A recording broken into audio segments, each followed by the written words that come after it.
റഷ്യയുടെ കേഴ്സ് റീജിയണിൽ സംഘട്ടനങ്ങൾ വളരെ അധികമാവുകയാണ്.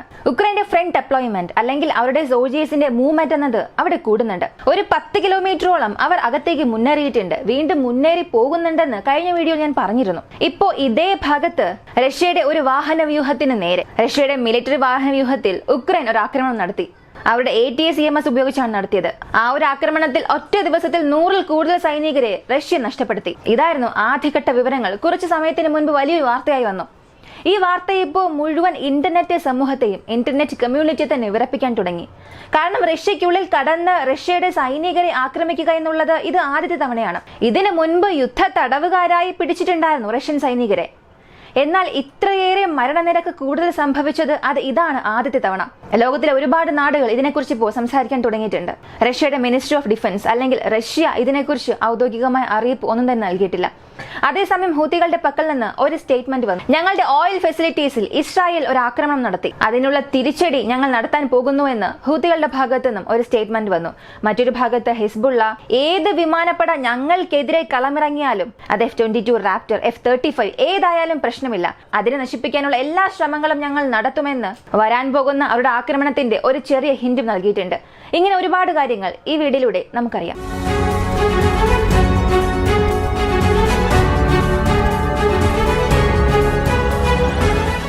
ആദ്യമായി അറിയാൻ പോകുന്നത് ഈ റഷ്യയെ കുറിച്ചാണ്. കാരണം കേഴ്സ് റീജിയണിൽ ഒരു ന്യൂക്ലിയർ പവർ പ്ലാന്റ് ഉണ്ടെന്ന് കഴിഞ്ഞ വീഡിയോയിൽ പറഞ്ഞിരുന്നു. റഷ്യയിൽ ഉള്ളതിൽ വെച്ച് ഏറ്റവും പ്രധാനപ്പെട്ട ഒരു ന്യൂക്ലിയർ അസറ്റ് എന്ന് പറയാം.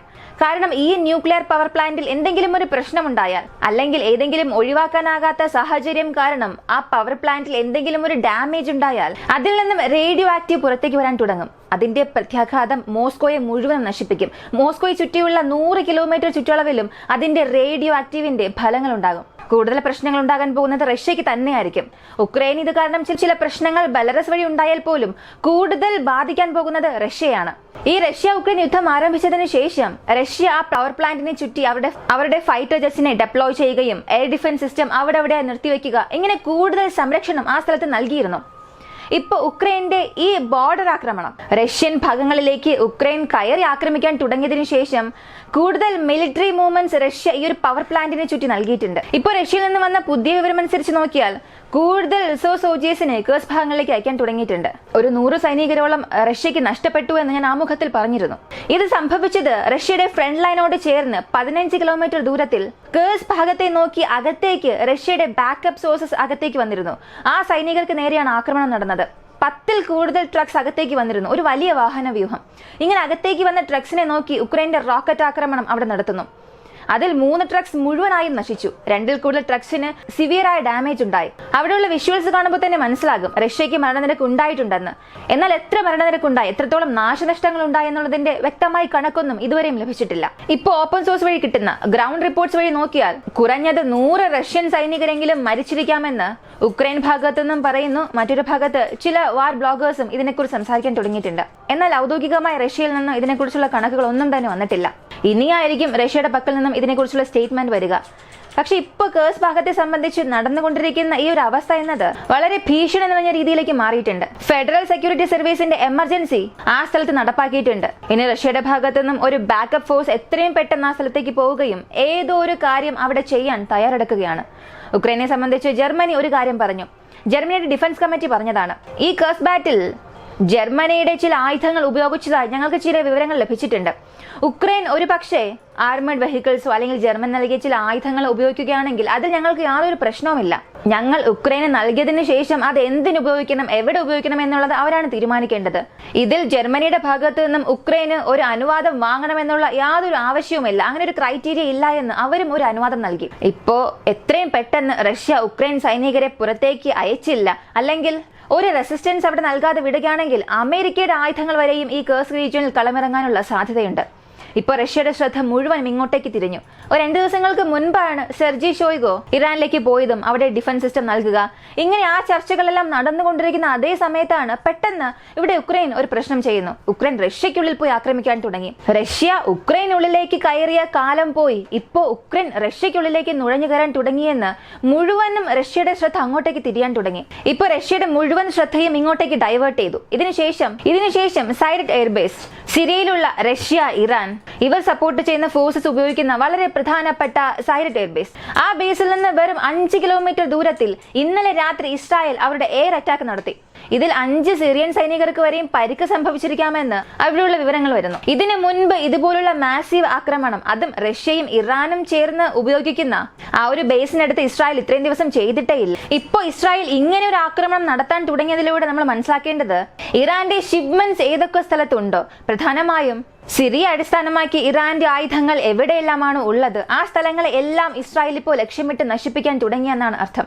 ഇതുപോലെ തന്നെ ലബനനിലും ആക്രമണം നടത്താൻ തുടങ്ങി. സിറിയയിൽ നിന്ന് ലബനിലേക്ക് ഏതെല്ലാം വഴിയാണ് ആയുധങ്ങൾ പോകുന്നത്? പ്രധാനമായും ഇറാനിൽ നിന്ന് ലബനിലേക്ക് ആയുധങ്ങൾ വരുന്നുവെന്നുണ്ടെങ്കിൽ അത് സിറിയ വഴിയായിരിക്കും വരുന്നത്. അങ്ങനെയുള്ള വഴികളെല്ലാം കണ്ടുപിടിച്ച് ആ വഴികളിൽ ഇപ്പോൾ ആക്രമിക്കാൻ തുടങ്ങി.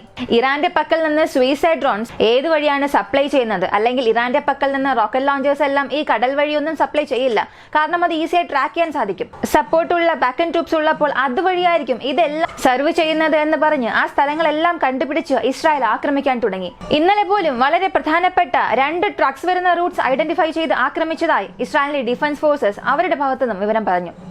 ഇത് പോരാത്തതിന് സെൻട്രൽ കമാൻഡിന്റെ കമാൻഡർ കുറില്ല വീണ്ടും ഇസ്രായേലിലേക്ക് വന്നു പ്രധാനപ്പെട്ട പല ചർച്ചകളിൽ ഏർപ്പെട്ടു. ഇത് സെൻട്രൽ കമാൻഡറുടെ സ്റ്റേറ്റ്മെന്റിൽ പറഞ്ഞു. ഹിസ്ബുള്ളയുടെ പൊസിഷൻസിൽ ഒരു പ്രിയംപ്റ്റീവ് സ്ട്രൈക്ക് ചെയ്യുന്ന രീതിയിൽ ഇസ്രായേൽ വീണ്ടും ഇപ്പോൾ ആക്രമിക്കാൻ തുടങ്ങിയിട്ടുണ്ട്. ഈ ലബനന്റെ സതേൺ ഭാഗത്തുള്ള ടയർ ഭാഗം അതിനെ ചുറ്റി എവിടെയെല്ലാമാണോ ഹിസ്ബുള്ളയുടെ കമാൻഡ് യൂണിറ്റ്സ് ഉള്ളത് അവിടെയെല്ലാം ലക്ഷ്യം വെച്ച് ആക്രമിക്കാൻ തുടങ്ങി. എവിടെയെല്ലാമാണോ ഹിസ്ബുള്ളയുടെ സൈനികർ കൂടുതലായും വരുന്നത് അത് നോക്കി അതിനെ ലക്ഷ്യമിട്ട് ഇസ്രായേലിന്റെ ആക്രമണം തീവ്രമാകാൻ തുടങ്ങിയിട്ടുണ്ട്. പ്രിയംപ്റ്റീവ് സ്ട്രൈക്കായി നമുക്കിതിനെ കാണാം. കാരണം ആദ്യം ആക്രമിക്കാൻ പോകുന്നത് ഹെസ്ബുള്ളയാണ് എന്നുള്ള കാര്യം മനസ്സിലായി. ഇറാൻ ആക്രമിക്കുന്നതിന് മുൻപ് ഇറാൻ ആക്രമിക്കാൻ ഒരു കാലതാമസം ഉണ്ടായാൽ ഞങ്ങൾ ആദ്യം ആക്രമിക്കുമെന്ന് ഹിസ്ബുള്ള പറഞ്ഞിട്ടുണ്ട്. അപ്പോൾ വരാൻ പോകുന്ന ദിവസങ്ങളിൽ ഇങ്ങനെയുള്ള ആക്രമണങ്ങൾ നമുക്ക് വീണ്ടും പ്രതീക്ഷിക്കാം. ഇസ്രായേലിനെ സംബന്ധിച്ച് ഹെസ്ബുള്ളയെ അവർ വിടില്ല എന്ന് പറഞ്ഞിട്ടുണ്ട്. നിങ്ങൾ ജനങ്ങൾക്ക് എന്തെങ്കിലും പ്രശ്നം ഉണ്ടാക്കിയാൽ, നിങ്ങൾ കാരണം ജനജീവിതത്തിന് എന്തെങ്കിലും പ്രശ്നമുണ്ടായാൽ എന്തുകൊണ്ട് ഇസ്രായേലിനെ ആക്രമിച്ചു എന്ന് ചിന്തിക്കേണ്ട രീതിയിൽ നിങ്ങൾ ദുഃഖിക്കേണ്ടി വരുമെന്ന സ്റ്റേറ്റ്മെന്റ് നൽകിയിട്ടുണ്ട്. അതിന്റെ തുടക്കമായിട്ടാണ് ഈ കാര്യങ്ങളെല്ലാം നടക്കുന്നത്. മാത്രമല്ലാതെ സൈക്കോളജിക്കൽ വാർഫെയറും ഇസ്രായേൽ തുടങ്ങിയിട്ടുണ്ട്.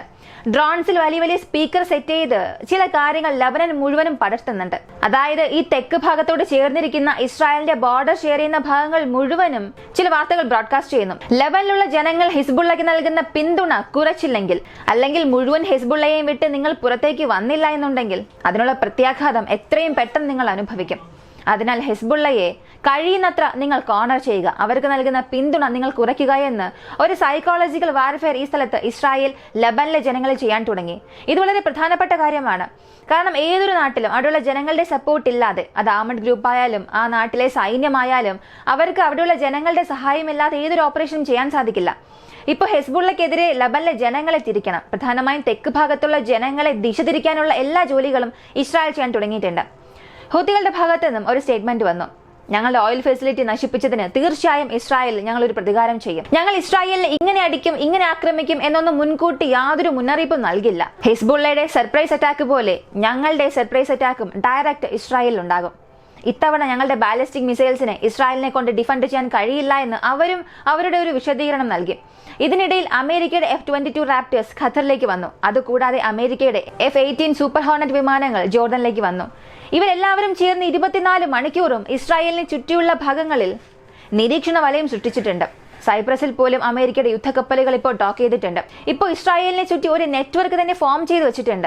ഏത് സ്ഥലത്ത് നിന്നും, ഏത് എയർ സ്പേസിൽ നിന്നും ഇറാന്റെ ആക്രമണം ഇസ്രായേലിനെ നോക്കി വരാൻ പാടില്ല എന്നുള്ളതിൽ ഇവരെല്ലാവരും ശ്രദ്ധാലുവാണ്. കൂടുതൽ രീതിയിലുള്ള ഒരു സർവൈലൻസ് അവിടെ നൽകാൻ തുടങ്ങിയിട്ടുണ്ട്. ഇതിനെക്കുറിച്ചുള്ള ഒരു സ്റ്റേറ്റ്മെന്റിൽ ഹെസ്ബുള്ള പറഞ്ഞത്, F-22 റാപ്റ്റർ അകത്തേക്ക് വന്നാലും പ്രശ്നമില്ല, അല്ലെങ്കിൽ അമേരിക്കയുടെ ഏത് വിമാനം വന്നാലും പ്രശ്നമില്ല. ഞങ്ങളുടെ ആക്രമണത്തിന് ആരെങ്കിലും തടസ്സമായാൽ, ഞങ്ങളുടെ ആക്രമണം ആരെങ്കിലും തടസ്സപ്പെടുത്തിയാൽ ആ വിമാനങ്ങളെ ഞങ്ങൾ വെടിവെച്ച് വീഴ്ത്തുമെന്ന് ഇൻഡയറക്റ്റായി F-22 റാപ്റ്ററിനെ ഞങ്ങൾ നശിപ്പിക്കും എന്ന് പറഞ്ഞിട്ടുണ്ട്. എന്നാൽ ഇതിനുള്ള ആയുധങ്ങൾ ഹെസ്ബുള്ളയ്ക്കോ ഇറാന്റെ പക്കലോ ഉണ്ടോ എന്ന് നോക്കിയാൽ F-35 ആക്രമിക്കാനുള്ള ആയുധങ്ങൾ ഉണ്ടെന്ന് അവർ പറഞ്ഞിട്ടുണ്ട്. അതല്ലാതെ അതിനെക്കുറിച്ചുള്ള പബ്ലിക് ആയിട്ടുള്ള ഒരു അനൗൺസ്മെന്റ് ഒന്നും തന്നെ വന്നിട്ടില്ല. ഒരു യുദ്ധ സാഹചര്യം വന്നാൽ മാത്രമേ സത്യത്തിൽ ഇതിനെ തകർക്കാനുള്ള ആയുധം അവർക്കുണ്ടോ എന്നുള്ളത് അറിയാൻ സാധിക്കും. ഇപ്പോൾ വരെയും അവരുടെ ക്ലെയിം എന്നത് F-35 ഞങ്ങൾക്ക് ആക്രമിക്കാൻ കഴിയുമെന്ന് ഇതിനു മുൻപ് ഒരു സ്റ്റേറ്റ്മെന്റ് ഹെസ്ബുള്ള പറഞ്ഞിട്ടുണ്ട്. ഇപ്പോൾ അവസ്ഥ എന്നത് ഒരു ഭാഗത്ത് റഷ്യയുടെ ശ്രദ്ധ മുഴുവനും ആ ഭാഗത്തേക്ക് തിരിഞ്ഞു, മറുവശത്ത് റഷ്യയുടെ സഹായമില്ലാതെ ഇവിടെ ഒരുപാട് കാര്യങ്ങൾ നടക്കാൻ തുടങ്ങി. പല സ്ഥലങ്ങളിൽ ഒരുപാട് ദിവസമായി തൊടാത്ത സ്ഥലങ്ങളിൽ പോലും ഇപ്പോൾ ഇസ്രായേൽ ലക്ഷ്യമിട്ട് ആക്രമിക്കാൻ തുടങ്ങിയിട്ടുണ്ട്. റഷ്യയെ സംബന്ധിച്ച് ഈ കേഴ്സ് ഭാഗത്ത് നടക്കുന്ന ഈ ഒരു യുദ്ധം എന്നത് വളരെ പ്രാധാന്യം അർഹിക്കുന്നതായി മാറി. ഒരു എമർജൻസി സിറ്റുവേഷൻ ആ സ്ഥലത്ത് നൽകുന്നതായിക്കോട്ടെ, ന്യൂക്ലിയർ പവർ പ്ലാന്റ്സിനെ ചുറ്റി ഒരുപാട് സൈനികരെ വിന്യസിപ്പിക്കുക, ഇങ്ങനെ ഇത് റഷ്യയിൽ നടക്കുന്ന ഒരു യുദ്ധമായി മാറിയിട്ടുണ്ട്. ഇതിന്റെ അവസാനം എന്നത് തീർച്ചയായും വളരെ മോശമായിരിക്കും ഇത് എത്രയും പെട്ടെന്ന് അവസാനിപ്പിച്ചില്ലെങ്കിൽ. ഈ ഒരു വീഡിയോയെ കുറിച്ചുള്ള നിങ്ങളുടെ അഭിപ്രായം കമന്റിൽ പറയുക. വീഡിയോ ഇഷ്ടമായാൽ ലൈക്ക് ചെയ്യുക, ഷെയർ ചെയ്യുക. ഇങ്ങനെയുള്ള വീഡിയോസ് കാണാൻ താല്പര്യമുള്ളവർ നമ്മുടെ ചാനൽ സബ്സ്ക്രൈബ് ചെയ്ത് സപ്പോർട്ട് ചെയ്യുക. മറ്റൊരു വീഡിയോയുമായി വീണ്ടും കാണാം.